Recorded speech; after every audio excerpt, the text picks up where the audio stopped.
Now, Dave, you have sort of defined, or you came up with a term, the engagement gap. You kind of discovered this as part of the survey or the study. What is that? What do you mean by that? Well, it was interesting, between the conversations I had and the data we gathered through our different survey tools, you found a great desire for engagement with the information being disseminated by the centers. So a center sends out information and they really desire to have some type of engagement, some way of knowing that the information was taken, was used, some way of knowing that when I push this information out, something's happening.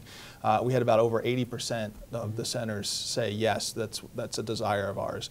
But then we also found about 60% saying we are not fulfilling that desire. We're not getting the level of engagement, and in some respects, any engagement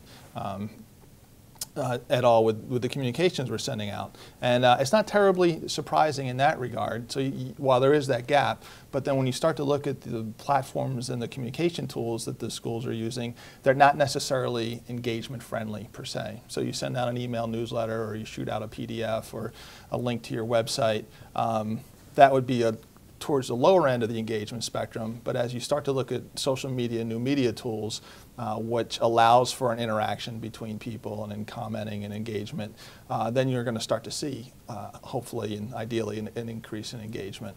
So one of the things we're looking at, and what will come through, we're hoping with the study, is let's look at that gap and then let's address some best practices that can help narrow that gap. So the schools and the centers and the people sending out this information can actually achieve the level of engagement that they desire already.